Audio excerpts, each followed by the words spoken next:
할렐루야. 오늘 또 오늘 우리는 임마누엘 교회 설립 32주년 기념 주일입니다. 저는 우리 렘넌트들을 이렇게 보니까 또 우리 어린이집 이렇게 사역을 보니까 참 귀한 사역을 한다 생각이 들고 너무 감사했습니다. 지난주 우리 김성은 사모님이 전도사님이 렘넌트 어린이 사역에 대해서 이렇게 A4 용지 한 장으로 이렇게 보고서를 올려주더라고요. 그래서 쭉 한번 봤더니 참 귀한 사역을 하고 이 강단 말씀의 흐름을 따라서 이렇게 렘넌트들을 기도하면서 이렇게 잘 양육을 하고 있더라고요. 저렇게 훈련을 렘넌트들을 잘 기르질 못합니다, 교회들이. 그리고 또 작년에는 500권의 책을 이렇게 독서를 했고요.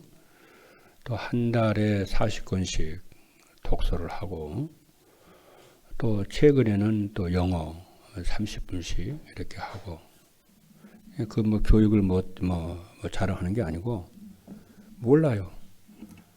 이 하나님의 이 복음이라고 하는 게 너무 어마어마한 거라서 저 아이들이 앞으로 어떻게 쓰임 받을 줄 아무나 모릅니다.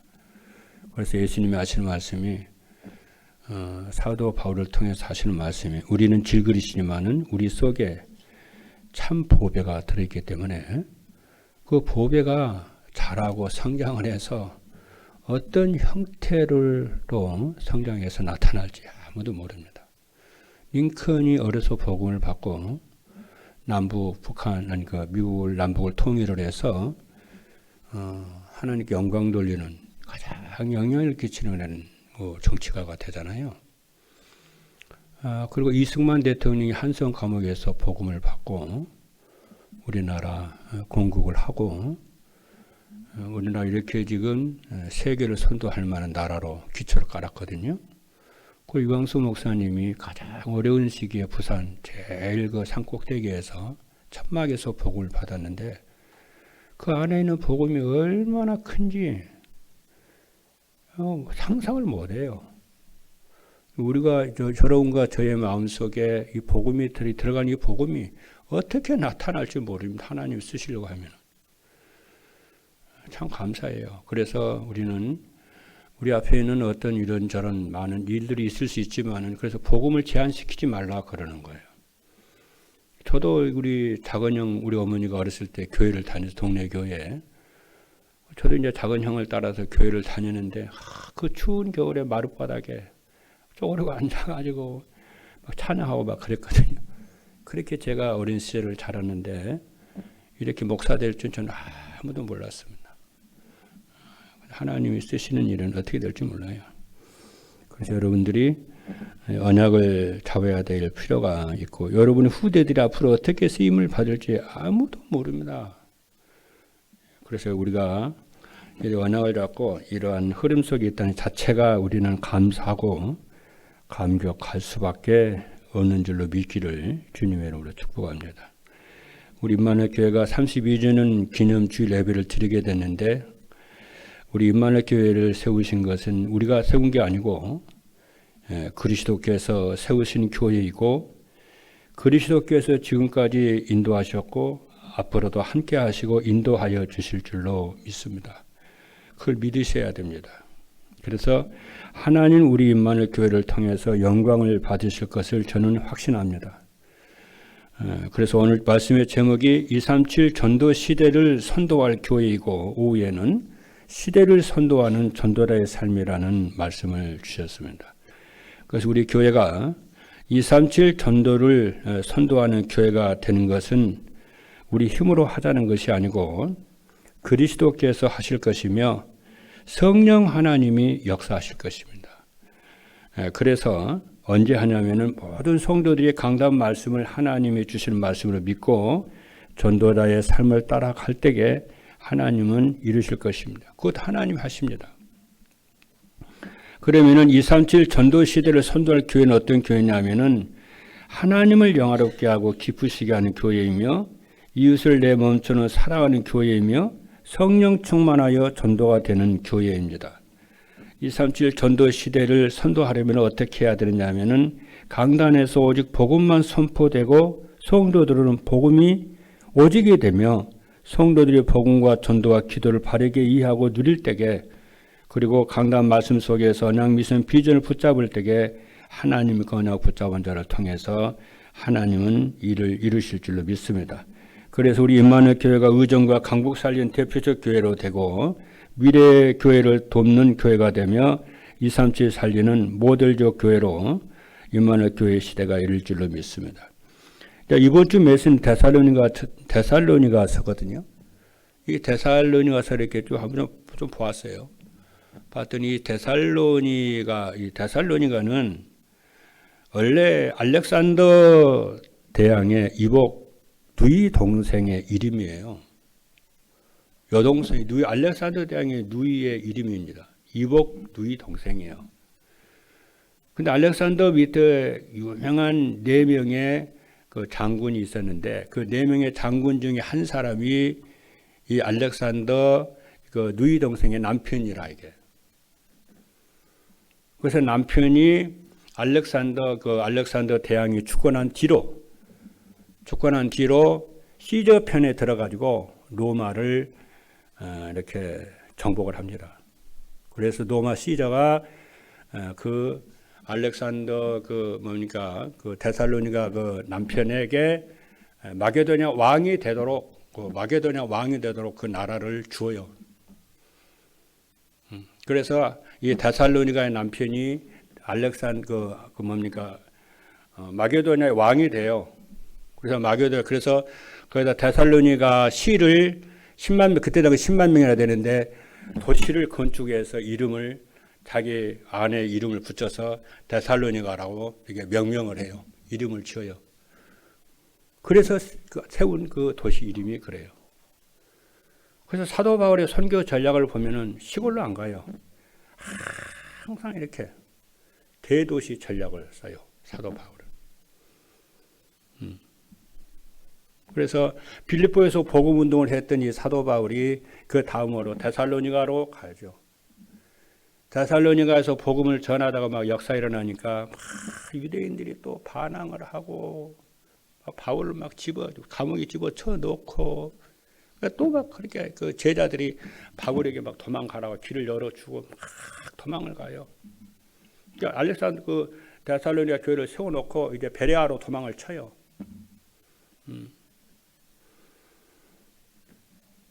그리고 이제 디모데를 거기다 남겨놓고 가지요. 그래서 그 교회를 데살로니가 교회를 세워놓고 얼마 안 돼서 6개월인가 1년도 안 돼 가지고 쓴 편지가 이 데살로니가 전서예요. 그럼 여러분 숫자가 얼마나 된다고 생각합니까? 그럼 유대인들도 있었고 이방인들도 있어요. 거기에. 그 기부인들도 있었고요. 뭐 몇십 명 됐을까요? 몇백 명 됐을까요? 아니에요. 한 10명에서 한 20명, 30명 그 정도밖에 안 됐어요.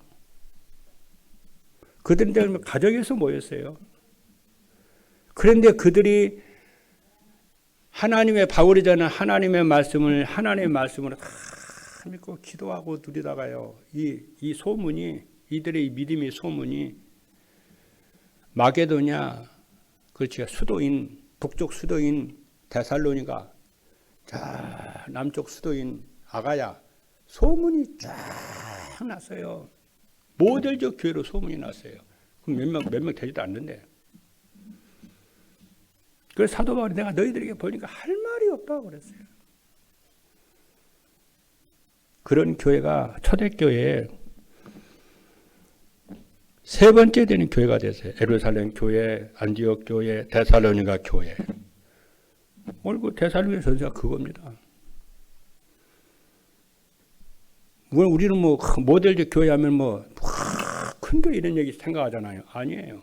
아무리 커도 영향력 못 주는 교회가 되고 오히려 타락하는 그런 나쁜 영향을 주는 교회들이 많아요. 우리 임마누엘 교회는 앞으로 의정과 강북 세계복음화에 다양한 영향을 끼치는 선도하는 교회가 될 줄로 믿습니다. 여러분도 그렇게 될 줄로 믿습니다. 우리 렘넌트들이 그런 세계복음화에 선도하는 교회들, 우리 렘넌트들로 세워질 줄로 믿습니다. 첫 번째입니다. 시대를 선도하는 전도자의 삶은 어떤 것이냐 하면은 첫 번째입니다. 전도자의 삶이라고 하는 것은 성도들을 강단 말씀으로 언네스 되도록 하는 것입니다. 왜 그러느냐 하면은 그 이유를 우리가 알아야 됩니다. 하나님은 237 전도 시대를 선도하는데 강단 말씀을 통해서 교회와 함께 하시고 인도하시기 때문에 그렇습니다. 하나님 강단 말씀을 통해서 인도하세요. 그래서 성도들 가운데 진짜 강단 말씀을 하나님의 말씀 믿고 따라오면은 하나님은 설교자에게 성취될 말씀을 주십니다. 그 말씀 따라오는 그 성도 때문에. 성도들이 예배 시간에 선포되는 말씀 안에서 자신의 문제와 해답을 찾도록 그래서 해야 됩니다. 왜냐? 모든 인간 문제의 원인은 무엇이냐? 하나님 떠난 데서 떠났습니다. 로마서 3장 23절입니다. 모든 사람이 죄를 범하였음에 하나님의 영광이 이르지 못하더니 그랬어요. 해답은 예수 그리스도이십니다.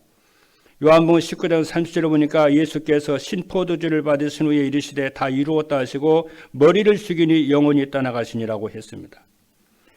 그리고 성도들이 예배 시간에 선포되는 말씀 안에서 자신의 미래를 볼 수 있도록 해야 됩니다. 여러분, 말씀을 붙잡고 말씀이 성취되는 것을 쭉 따라가다 보면은 하나님이 꿈을 꾸게 되고 비전을 갖게 되고 뭐가 됩니까? 그렇죠? 막 예언을 하고 막 그럽니다. 말씀이 우리를 이렇게 만들어가요. 그래서 사도행전 2장 17절에 보니까 하나님의 말씀하시기를 말세에 내가 내 영을 모든 육체에 부어주리니 너희의 자녀들은 예언할 것이요 너희의 젊어지는 환상을 보고 너희의 늙어지들은 꿈을 꾸리라 그랬어요. 그리고 성도들이 예배 시간에 선포되는 말씀 안에서 날마다 삶의 방향을 찾아갑니다. 이래야 신앙생활이 되어지는 줄로 믿습니다. 둘째입니다. 전도자의 삶이란 삶의 현장에서 전도가 되고 제자가 세워지는 것입니다. 삶의 현장에서 제자 삼는 사역은 부활하신 우리 주 예수 그리스도께서 지상 명령으로 주신 사명이요 미션입니다. 이래서 이 명령을 모든 그리스도의 교회들은 지상 최고의 명령으로 삼고요. 거기에 순종을 합니다. 무엇을 교회에서 무엇을 하든지 전도와 선교의 궁극적 목표로 삼고 순종하고 살아가죠. 왜냐? 여러분 그런 마음이 있어야 돼요. 하나님의 자녀들은. 그렇죠? 왜냐? 왕의 명령을 어명이라고 그러잖아요. 하나님의 명령을 천명이라고 그러잖아요. 그 의식을 가지고 있고 그 생각을 가지고 있는 사람을 하나님은 아주 귀하게 쓰십니다. 하나님의 명령에 순종해야지. 전도하라고 그랬지. 제자 삼으라고 그랬지. 말씀 운동하라고 그랬지. 이게 내가 하나님 나를 창조한 목적이 나를 구속하신 목적이고 내가 교회의 중직자가 되는 목적이지. 여기에요. 생을 드리는 거예요. 바울이 그러잖아요. 이방인에 너는 사도가 되라는 거예요. 그래서 그 말씀 하나에 걸려들어가지고 일평생 결혼도 하지 않고 순종을 하는데요. 죽기까지 순종을 해요. 모든 사도들이 그래요.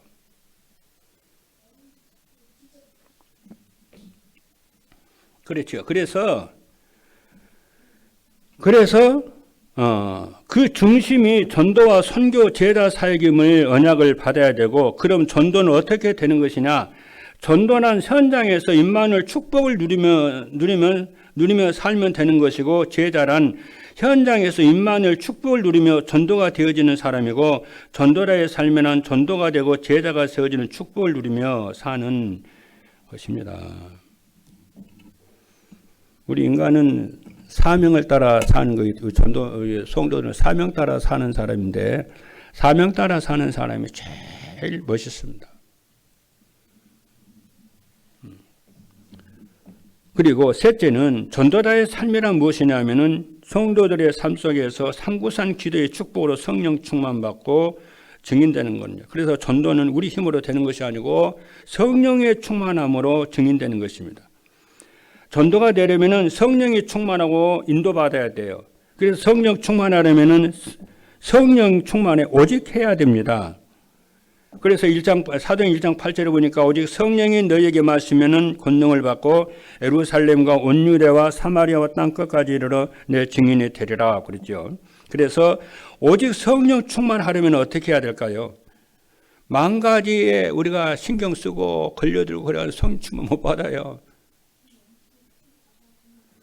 교회에서 위기와 문제와 어떤 상황에도 문제를 삼지 않고 성령 충만에 오직 해야 돼요. 그래서 지난번에도 그랬잖아요. 너 그거 알 바 아니고 성령 충만 받아.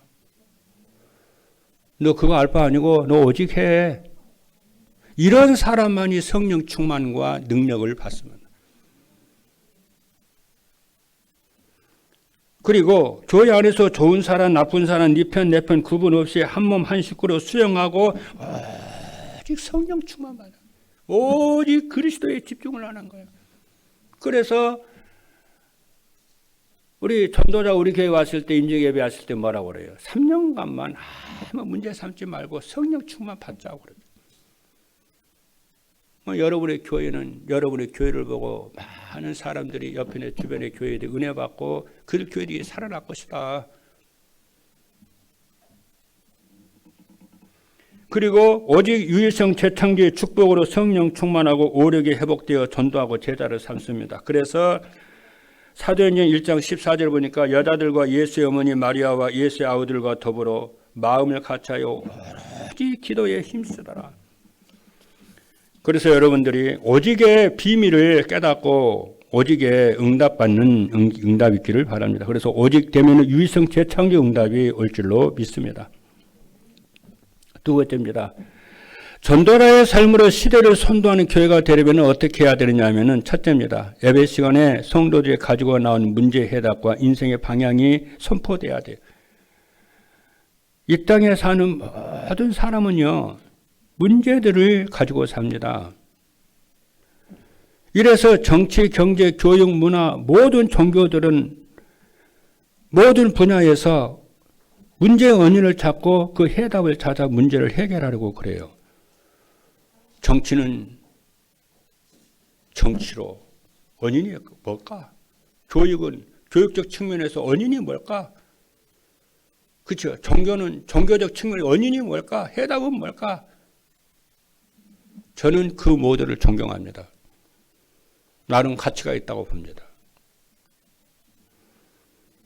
그러나 알아야 됩니다. 그 모든 것은 상대적이고 임시적이요 순간적인 시간표 지나면 끝나요.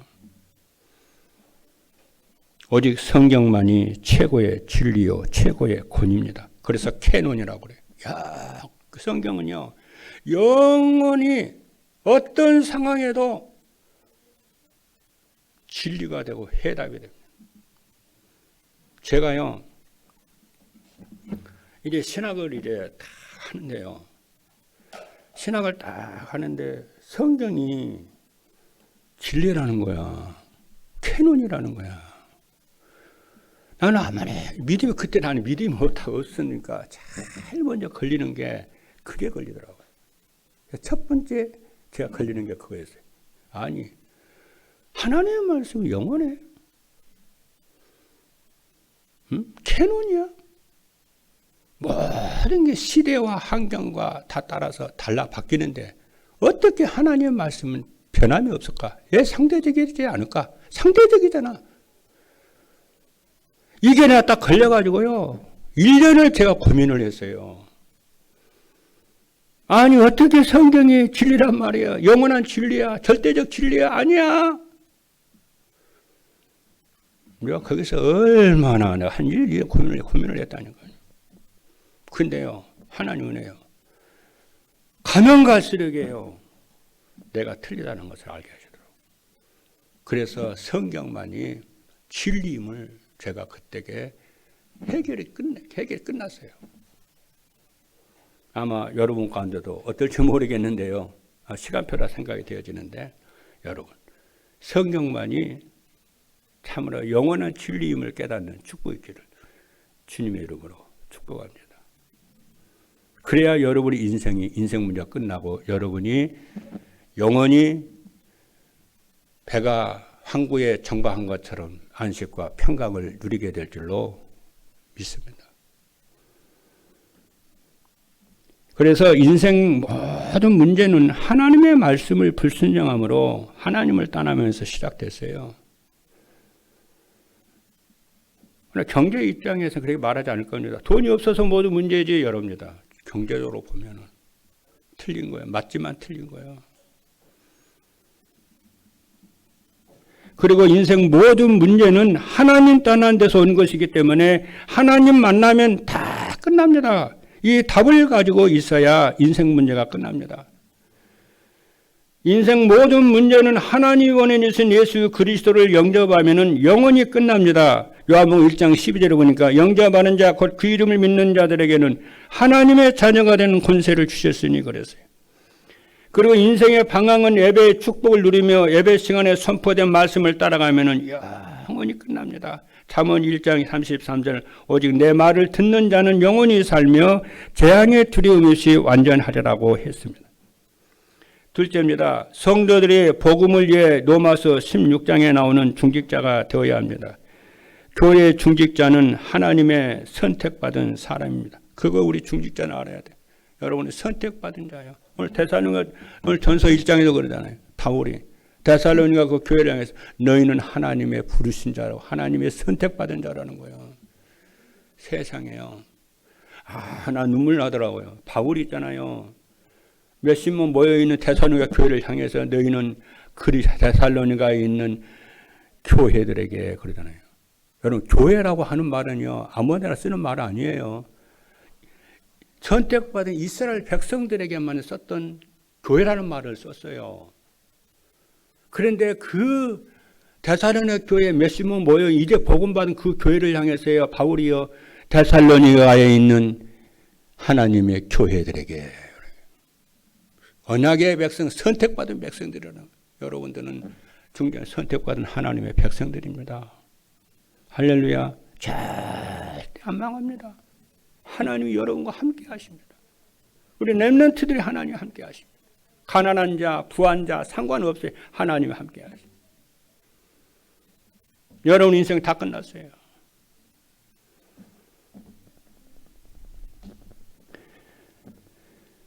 그렇죠. 그러면은 왜 하나님 우리와 함께 하시고 하나님 함께 하시고 그럼 우리가 살아야 할 목적이 뭐냐는 거예요. 중직자 여러분들이 주의 몸된 교회를 살리고 주의 종을 마음고 주의 종이 마음고 복음운동하라고 전도하고 선교하라고 돕는 자가 되라고 세웠어요. 이게 중직자들이 첫 번째 가져야 할 생각이에요. 그래 응답합니다. 중직자들이. 왜냐? 제 말이 아니에요. 사도행전 6장 2절로 4절을 보니까 열두 사도가 모든 제자를 불러 이르되 우리가 하나님의 말씀을 제쳐놓고 접대를 일삼는 것이 마땅치 아니하니 형제들아 너희 가운데서 성령과 지혜가 충만하여 칭찬되는 사람 7을 택하라. 우리가 이 일을 그들에게 맡기고 우리는 오로지 기도하는 일과 말씀 사역에 힘쓰리라. 그래서 중직자를 세워요. 그래서 비밀 결사대와 렘넌트 미니스트리와 홀리 메이슨 팀이 돼야 됩니다. 여러분들이요 기도하다가 다 결정을 하세요. 비밀 결사대 나는 렘넌트를 살리는 렘넌트 사역자들 성전 건축의 홀리 메이슨 팀을 기도하다가 그리고 기도하고 해보세요. 계속 이루어져요. 그리고 교회와 전도자의 교회와 전도자를 돕는 식주인, 보호자, 동력자 역할을 하는 팀, 이 언약을 잡아요. 그리고 사랑하는 자, 수고하는, 복음을 위해서 사랑하는 자, 수고하는 자, 인정받는 자 같은 팀이 되어야 됩니다. 그래서 로마서 16장의 중직자의 언약을 붙잡고 기도해 보십시오. 여러분 40일 지금 우리가 전교인 기도를 하고 있잖아요. 계속 기도하세요. 말씀이 성취가 됩니다. 기가 탑니다. 진짜 말씀 언약적 기도 응답이 되네. 셋째입니다. 성도들이 말씀 안에서 자신이 마땅히 해야 할 성도의 도리를 알고 행해야 됩니다. 성도들은 말씀 안에서 자신이 마땅히 해야 할 성도의 도리를 알고 행해야 돼요. 어떤 것들이 있을까요? 집에서는 자녀와 부모와 부부의 도리를 마땅히 말씀 따라서 잘해야 합니다. 우리는 부모의 도리와 자녀의 도리와 부부의 도리를 잘해야 합니다. 그리고 교회에서는 성도들이 서로 사랑하고 배려하며 용서하며 지내야 합니다. 그래서 복음에 유익하도록, 교회에 유익하도록, 전도에 유익하도록 선택하고 결정하고 실천하며 덕을 쌓아 삽니다. 하나님을 아십니다. 그리고 교회나 직장이나 사회생활에서 경쟁하거나 하지 않고 양보하며 필요한 사람이 되어야 합니다. 마지막 세 번째입니다. 전도자의 삶으로 시대를 선도하는 교회가 되면 어떻게 되느냐 하면은 첫 번째입니다. 성도들의 삶의 현장에 하나님의 나라가 이루어져 행복합니다. 하나님의 나라는 무엇이냐면은 로마서 14장 17절 보니까 하나님의 나라는 먹는 것과 마시는 것이 아니요 오직 성령 안에 있는 의와 평강과 희락이니라 그랬고요. 둘째는 교회가 지역이 없으면 안 되는 플랫폼이 되어 지역을 살리게 됩니다. 의정과 강북을 살리고 치유하고 후대를 살리는 망대가 될 것입니다. 이사야 60장 1절에 3절에 보니 이렇게 말씀합니다. 일어나라 빛을 발하라 이는 네 빛이 이르렀고 여호와의 영광이 네 위에 임하였음이니라. 보라 어둠이 땅을 덮을 것이며 캄캄함이 만민을 가리려니와 오직 여호와께서 네 위에 임하실 것이며 그 영광이 네 위에 나타나리니 나라들은 네 빛으로 왕들은 비치는 네 광명으로 나오리라 그랬습니다. 마지막 세 번째입니다. 교회가 부흥이 되어 어려운 교회를 돕고 세계복음의 대표적 교회가 될 것입니다.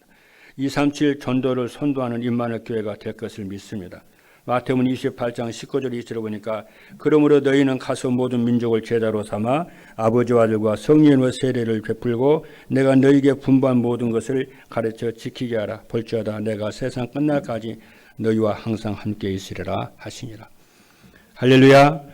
이 말씀의 언약을 붙잡고 여러분이 응답의 주역질이 되기를 주님의 이름으로 축복하고요. 시대를 선도하는 전도자의 삶으로 주역이 되기를 주님의 이름으로 축복합니다. 기도하겠습니다.